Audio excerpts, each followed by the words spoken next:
Welcome back to Cutting Edge. Today we're going to show you how to make a not Bolognese meat sauce.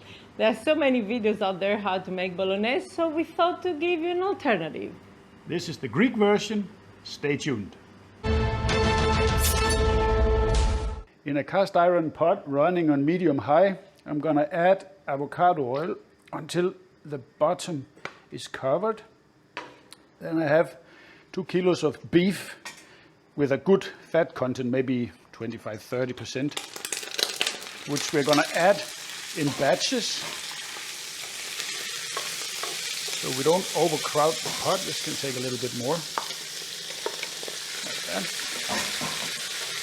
because we want it to brown. We don't want it to boil. So make sure your pot is good and hot. And make sure to break it up good so we get some nice small pieces for our meat sauce. When you see crispy bits like this around, then we are good to go. You do need to have a little bit of patience here, because if you take it out before we get that crispening, then you won't get a good fond in the bottom and you won't get a good flavor of meat. So now we're going to remove all the meat. I'm going to reduce the heat to medium-low, and then I'm going to add another splash of avocado oil.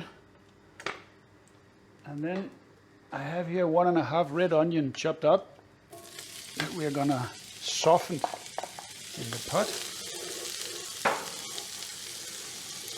Halfway through, I'm going to add 2 chopped green bell peppers. You could use red ones if you so prefer, that's all up to you. So we want to fry them a little bit with the onion. After that, we create space in the middle, add a little bit of oil, and then I have 2 minced cloves of garlic I'm going to add to the pot. We're going to let this become fragrant. That will take 30-40 seconds. Then we add 3 tablespoons of tomato paste. And we mix that in. We want to toast the tomato paste a little bit, because that releases a lot of deep flavor for our sauce. Now we mix all of this together. And then we're going to deglaze the pan with half a bottle of red wine.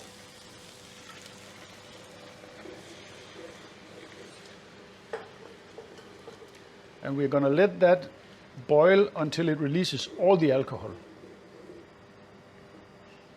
Lastly, we put the rest of the ingredients: 2 cans of chopped tomatoes,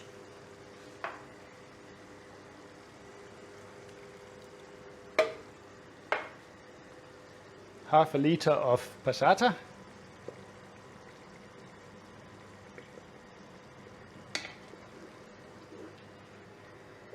and then we're going to put back our meat. Let's see if I can avoid splashing all over the place. It seems to work. There we go. That looks good.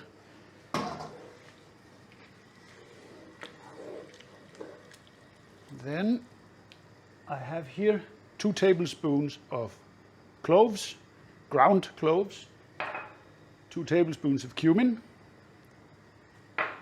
a tablespoon of freshly ground black pepper. At this stage, 1 tablespoon of sea salt. We will taste for salt later.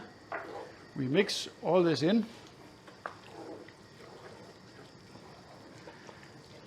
And then comes the last part, where I'm adding 2 rinds of Parmesan that we've been grating before. Always save these.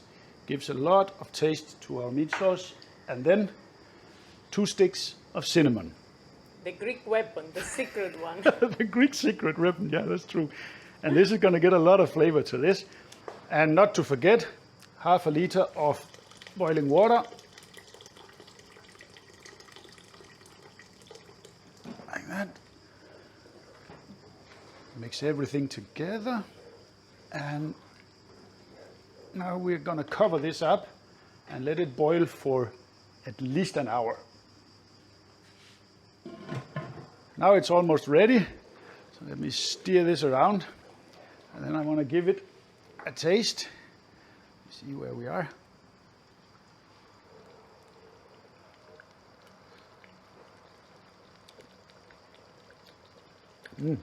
Nice, but it needs some salt. Does need some salt. Let's give it, let's say, 1.5 teaspoons. I think that will do it. And also, I want to remove the cinnamon sticks because they have done their job. They are ready. There should be one more here. Yep, there we are, out with those. We mix this in again. And we let it go maybe another 15 minutes. Our meat sauce is ready, and we prepared pasta. This is Greek local handmade pasta. As Hilopites with fresh eggs and milk. Very nice. And I'm going to serve this the Greek way. Normally I would put a pan and add the sauce with some pasta water so that you can mix it together. But here in Greece they like to serve it like this, and the meat sauce on top like that. Yeah, baby. It smells really, really good actually.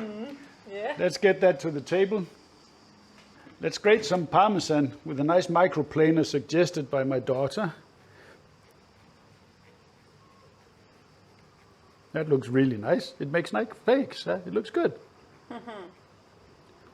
Beautiful. And we are ready for taste. Shall we give this a try? Yes, definitely.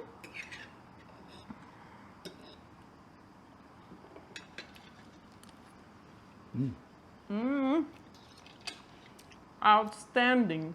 It's really, really good. It's really nice. Good variation for a meat sauce. Not to just always make bolognese, you know. And actually, strangely enough, the cinnamon and the cloves works really well with tomato-based sauces. That's a thing I've learned here in Greece, you know. Where I come from, cinnamon spells Christmas. Yeah, well, here it's a very main ingredient, you know, for cooking. So give it a shot. Don't be afraid. And hit subscribe and give us a like down below.